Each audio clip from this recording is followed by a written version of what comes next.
Ya, selamat malam Pak Kosma dan teman-teman. Perkenalkan, nama saya Luke Bornea Manik. Saya akan mempresentasikan materi saya tentang konsep perencanaan keuangan mahasiswa, mata kuliah keuangan personal.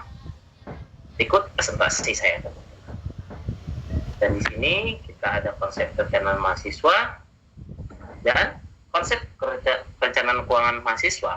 Perencanaan keuangan mahasiswa adalah proses mengelola pemasukan dan pengeluaran secara bijak agar kebutuhan akademik dan pribadi terpenuhi tanpa utang berlebih.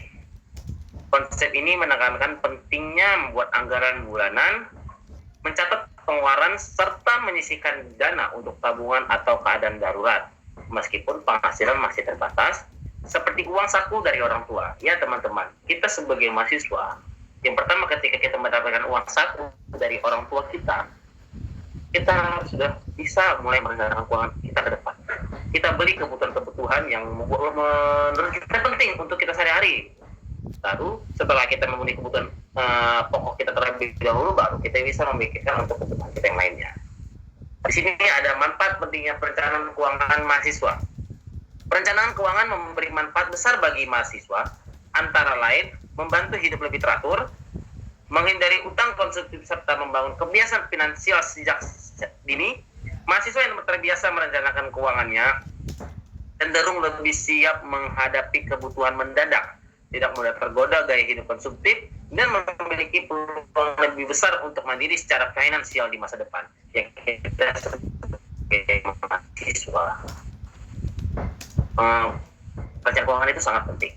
Kenapa? Kita sebagai mahasiswa itu banyak sekali terkadang-kadang kebutuhan-kebutuhan mendadak yang kita butuhkan. Jadi daripada uang kita habis untuk hal-hal yang tidak berguna dan bermanfaat, kita lebih bagus mulai menabung dan menyiapkan dana darurat kita ke depannya. Cara merencanakan keuangan mahasiswa. Mahasiswa bisa memulai perencanaan keuangan dengan membuat daftar pengeluaran rutin seperti biaya kos, makan, transportasi, dan kuota internet. Lalu menyesuaikannya dengan pemasukan tetap setiap bulan. Setelah itu, sisihkan minimal 10-20% untuk tabungan atau dana darurat, kurangi pengeluaran tidak penting, dan gunakan aplikasi keuangan sederhana untuk mencatat transaksi harian agar lebih disiplin. Nah, bagi teman-teman yang tidak mempunyai aplikasi keuangan, teman-teman bisa saja membuat catatan teman-teman untuk sehari-hari untuk bisa untuk mengetahui berapa pengeluaran teman-teman satu hari ini. Contohnya satu hari ini saya bisa mengeluarkan duit 41.000 dan saya bisa menghemat sekitar banyak sekali dari uang saya per hari yang dikasih oleh orang tua saya. Sini ada jenis-jenis perencanaan keuangan mahasiswa. Perencanaan keuangan mahasiswa meliputi beberapa jenis seperti perencanaan kebutuhan pokok, biaya hidup sehari-hari, perencanaan pendidikan, buku, tugas, dan kursus tambahan, perencanaan darurat, biaya tak terduga seperti sakit atau kehilangan barang, serta perencanaan jangka panjang, tabungan untuk usaha atau kebutuhan pasca kuliah. Masing-masing jenis ini penting untuk menciptakan keseimbangan finansial sejak dini. Nah, di sini ada penelitian yang berkaitan dengan perencanaan keuangan mahasiswa. Beberapa penelitian menunjukkan bahwa mahasiswa dengan literasi keuangan yang baik cenderung memiliki kontrol pengeluaran lebih baik dan rendah risiko berutang. Misalnya, penelitian oleh Lusardi Mitchell tahun 2014 menekankan bahwa edukasi keuangan sejak usia muda sangat efektif meningkatkan keputusan di finansial di masa depan.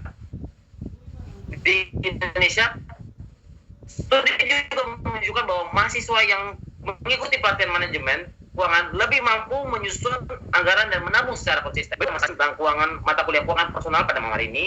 Sekian dan terima kasih. Sampai jumpa. Salam sehat. Salam Pancasila.